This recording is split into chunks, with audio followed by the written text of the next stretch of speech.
Hey guys, so I couldn't think of a better title for this video, but I'm going to call this Museum Madness. Not to be confused with the awesome mech computer game from the 90s. So hello again from London, and welcome to day 2 of my trip to the United Kingdom. Today, we're going to a bunch of different museums. Now today is my last full day in London, but we're going to start off at Buckingham Palace. When I arrived in London, which was the day before, I was supposed to go on a walking tour of the changing of the guards, but due to some sort of road closure around Buckingham Palace, we were not able to go on the tour. And the big bus tourist buses were also not able to stop off at their normal stops by the palace, so they all had to be rerouted. Now this is one of the homes of King Charles III, and it's off limits to tourists. But in a future video, I do check out Windsor Castle, which is coming out later, so be sure to stay tuned for that.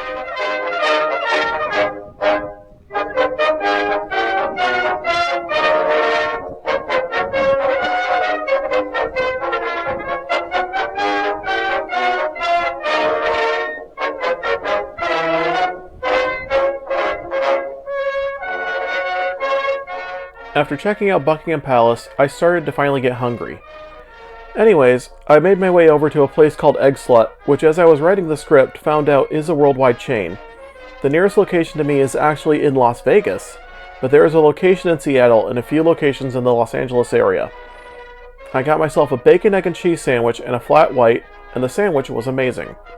I honestly hope that Egg Slut expands to Chicago or even New York City, as I would love to head back again. So before leaving for London, I decided to look up buying a city pass or attraction pass to explore museums and much more of London. Through my employer, I do have access to tickets at work, which sells discounted amusement tickets, deals on dining and theater tickets, discounted experiences, and so much more. I decided to explore the site and found the London Pass through GoCity. I bought the 2-day London Pass, which cost me $139.59 before taxes and fees. If you were to buy this on your own through GoCity, it would be $20 more. If you want to take a look at the full list of included attractions, or want to purchase your own London Pass for if you are in London, I'll put a link in the video description. While eating breakfast, I decided to look over the GoCity app and look over what attractions I could check out today and decide what I absolutely needed to see. Once again, this was my final day in London, so I maximized my time by mainly doing museums today and checking out what I absolutely wanted to check out today. My first stop after breakfast was the London Transport Museum. Right off the bat, I'm just going to say this. The London Transport Museum was my favorite museum in London. Honestly, I just can't get over the size of this place. They truly fit a lot of stuff into such a small space. This place was actually one of the coolest museums I've ever been to while on vacation. They take you through the history of public transportation in London. You start off with the horse and carriage, then move on to trains, and finally onto buses and the modern era. But my favorite part of the museum was the exhibit on World War II and how Transport for London coped with all the attacks while helping the public at the same time. And to top it off, you can climb into quite a few of the exhibits and see what it was like in different eras of transportation. I'll show you around here, so enjoy the sights of the London Transport Museum.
After checking out the Transport Museum, I headed over to the Postal Museum. This is another interesting museum, but I mostly focus on the section about the London Post Office Railway, aka the Mail Rail. Between 1927 and 2003, most of London's mail sorting and delivery was underground. No, your mailbox is not in some sort of weird basement in your home. After you dropped your mail off to be sent, it would go to sorting facilities underground and then sent off to where it needed to go. Today, the mail is not delivered underground, but you get to ride a 1-kilometer section of rail and see what the underground postal workers had to deal with back then. The Postal Museum was interesting, so if you're interested in mail delivery, check it out.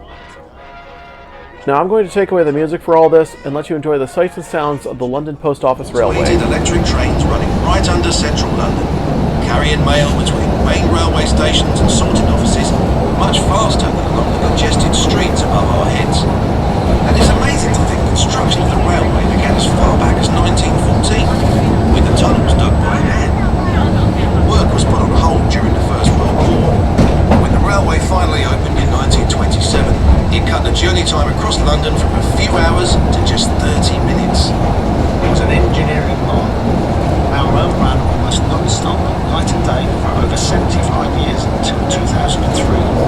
As we explore, we'll be going back in time to see tunnels, loading platforms, and a few surprises. We'll be at our first stop in a few minutes.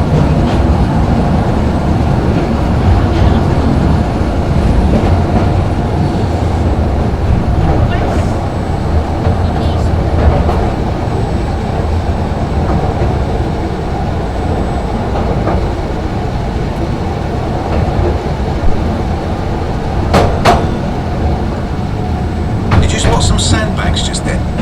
Ray, could you tell us about that? Sandbags on the line. That's called the sand drag. It's a pile of sand on the track designed to stop runaway trains. If they run down that hill we've just come down, that will catch them.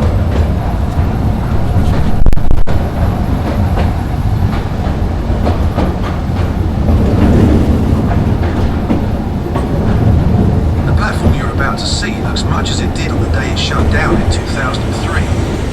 Ray, can you describe it for us?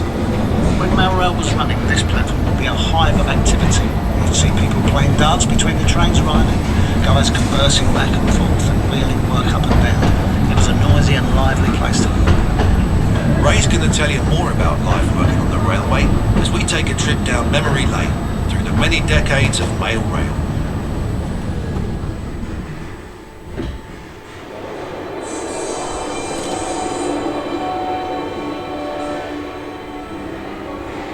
We're under Mount Pleasant sorting office, heading east to Whitechapel.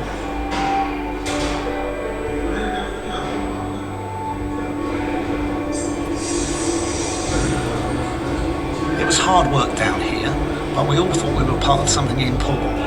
There was enormous team spirit.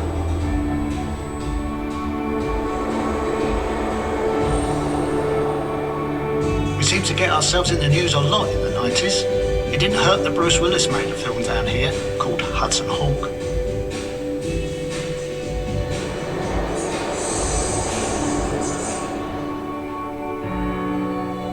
In the 80s we had our 60th anniversary. Along with that we had a new brand and finally some new trains.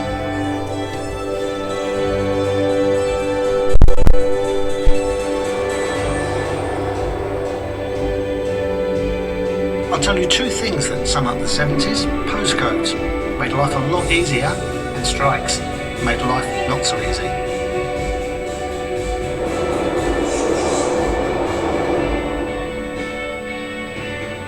The swinging 60s. Those World Cup stamps sold out after England won. There were a few celebrations down here that summer.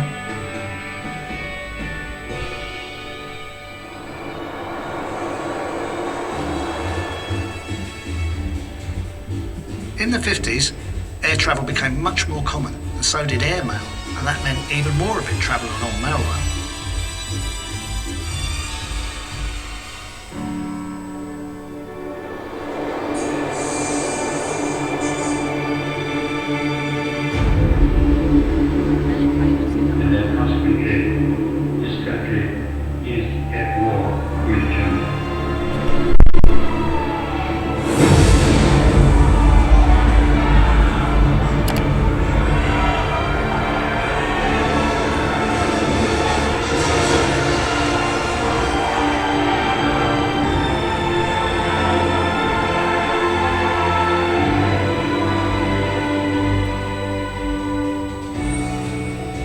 railway was bombed several times. This station suffered the most damage when it was hit in 1943. Amazingly, the railway was back up and running the very next day. That reflected how vital the railway had become.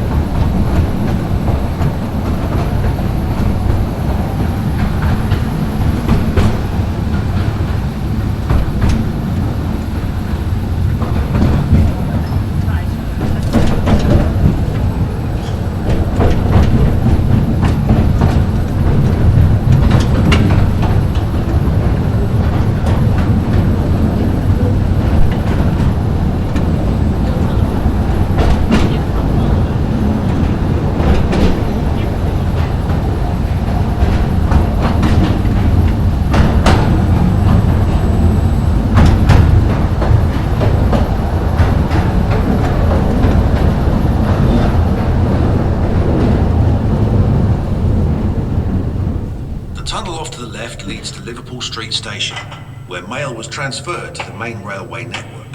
Further down that tunnel, it looks like a maintenance crew is checking the flood barriers. This side's good. What's that like? Big heavy steel doors that close it off. During the railway's construction, 10 men scrambled to safety when the nearby River Fleet broke into where they were digging. The barriers here were installed later, after the war, but they'd never had to be used. Ray, there's something else here that people might be interested in. Can you tell us about that? When we move off just up ahead, look down towards the track. You might catch a glimpse of the train graveyard, where disused trains are stored. I must have worked on all of them at some time or other.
Don't worry, everybody.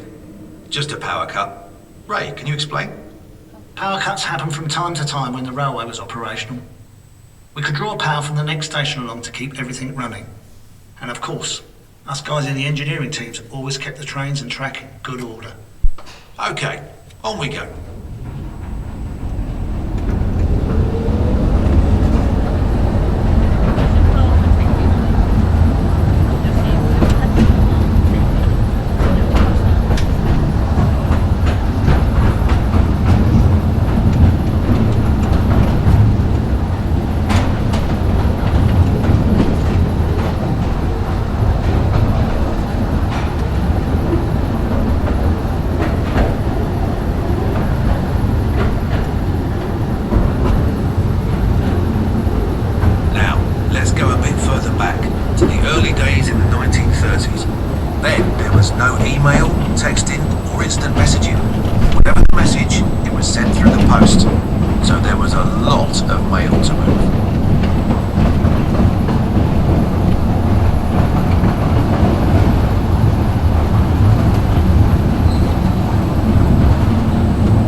Trainloads of mail arrived at every station, every few minutes, with less than 60 seconds to unload and reload.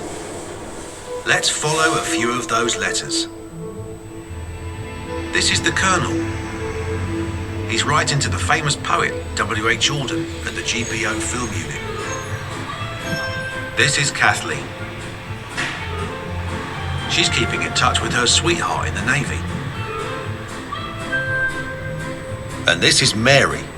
Her letter is very special because it's going to a princess. Darling bird, that lady is keeping you away from me for far too long, and everyone says a war's coming. I do hope they're wrong.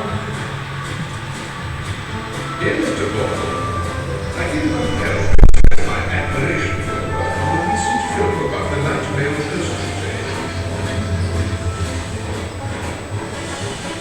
Dear Princess Elizabeth, I am sending you a birthday card because my birthday is on the same day. I hope you will enjoy living in Buckingham Palace. I wish my daddy was a king like yours. Does he wear his crown all the time?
Keep up the good work.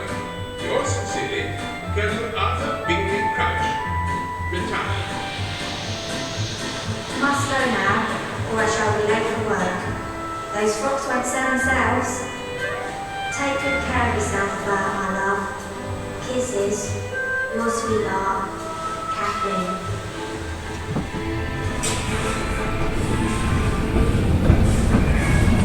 So those 3 letters all got delivered quickly and safely. And so did the other 4 million which travelled along mail rail each and every day. You could say that mail rail's the beating heart of the British postal system.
Next, I decided to head back towards Buckingham Palace and head to the Guards Museum.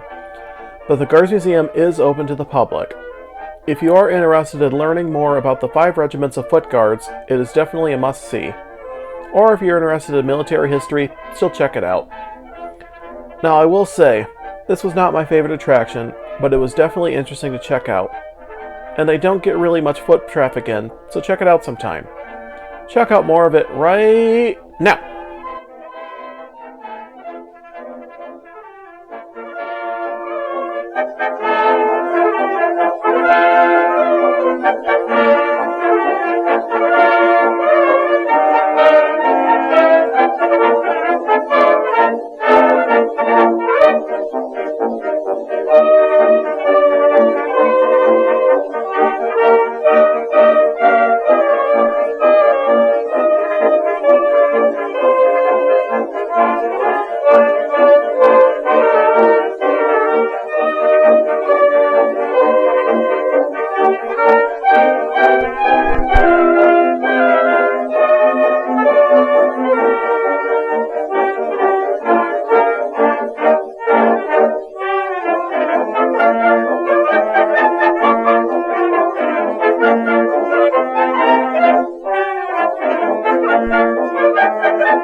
Next, I headed over to the Tophat Restaurant and Bar. This was inside the entrance to Monopoly Life-Size London, which I did not participate in. Monopoly Life-Size London is literally what it sounds like. You play Monopoly, but the pieces are life-sized. I did not join with another team, and since I was by myself, I could not play by myself. You obviously need more than one person to play Monopoly. Now, you do get a complimentary beverage at the Top Hat, but what they don't tell you on the London Pass is that it's already selected for you. They will give you the Strand, which is raspberry, cucumber, and elderflower iced tea with Tanqueray gin. Now, this is something I normally would not go for, but wow was it good. And to top it off, it's served in that cute little disco ball glass with a cucumber garnish and a Monopoly card piece. Finally, I took an Uber boat ride on the Thames. This was included in both the London City Pass and my Big Bus Tours ticket. I just decided to use up the London City Pass boat ride credit. Now yes, I said Uber boat ride. If you wanted to, you could seriously request a ride along the Thames through Uber. I have no idea how much it would cost to go from one stop to another, since I did not think about doing it through Uber, but it is definitely the most unique Uber I've ever been in. I just decided to ride along from my original stop for a complete loop around the River Thames. The crew kept asking where I was getting off at, and I just told them I was along for the ride, and they were cool with it. Here's more from the most unique Uber I've ever been in. Bet you never thought you'd see an Uber boat, but here it is.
Now, before finally turning in for the night, I stopped at La Terraza, which was right around the corner from my hotel. Let me tell you, this place was a little fancy for my tastes, but it was close to the hotel and I was hungry. I started off with the bread basket. It was good, and you definitely got a variety of breads in your basket as an appetizer. But the granddaddy of my meal was the lasagna. And let me tell you, this was the best lasagna I've ever had outside of Italy. Holy crap, it was loaded with flavor. And it was made my favorite way, without ricotta cheese. And the server told me that I got lucky as it was the last piece of lasagna they had for the night. She told me they had been selling out of the lasagna almost daily, which I can see why. I also told her to give my compliments to the chef, as that was one of the best pieces of lasagna I had ever had. Alright guys, so we're going to do something I hate doing, which is math. I got the old MacBook Air out here, and we're going to talk about what this would have cost if I would have bought all of the individual things. So all the prices are going to be in British pounds, and what we're going to do is I'm going to read it off here. So admission to the London Postal Museum, that's £18.50. The London Transport Museum was £25. The drink I had at the Strand, which is the Monopoly thing, that was £13.75. The Guards Museum was £10. The Uber boat ride, I couldn't get a real concrete answer because I literally just did a loop around from my originating point back. From what I found, it was £25.40 for a grand total of £92.65 or $122 US. What I paid for the London pass, the all-inclusive pass for 2 days, was $139 US, which, was it worth it? I would say yes, because, what if I wanted to visit something else? Hey, there it is. If I didn't, that's cool too. But still, that's not a bad deal. And, if it was back in the United States, I would have had to pay tax and, processing fee. You know how all these, companies get you. They're like, well, let's make them pay all these exorbitant fees. But all in all, not bad. So, I was actually going to do a bit of a joke with this and get out an older, Windows 95 era laptop and be like, what, you don't like my compact here? So, that will do it for my final day here. Well, not here, but it'll do for my final full day in London. In the next video, I head back to Heathrow Airport, go to Avis, pick up a rental car, and then I head to Birmingham. And along the way, I've got 2 stops. First stop is Stonehenge, and then my second stop, finally, is Diddley Squat Farm out in Chipping Norton. It's in the Cotswolds. If you don't know what that is, it's literally the setting of the show Clarkson's Farm. Jeremy Clarkson from Top Gear and the Grand Tour owns it. So, I go to the farm shop, check that out, and then I go to his restaurant, The Farmer's Dog. I didn't have time to eat there because I didn't know I was going to get into the area, and I didn't make reservations ahead of time. They're also really hard to get, but I stopped in, checked out the shop there, checked out the grounds, and then drove on out to Birmingham. So, as always, that's going to do it for today. Close that off here. So, as always, don't forget to like, share, and subscribe. More to come. Stay tuned. I'll see you next time. Anytime there's a delay on the Underground, we're determined to tell you without delay. So now, on every train, This is your driver's. and at every station, we aim to keep in constant touch with you. For you to keep in touch, we're putting in phones at all our stations. Hello, darling, I'm on my way. And for added security, installing closed-circuit TV to keep a watchful eye day and night. Things are looking up underground.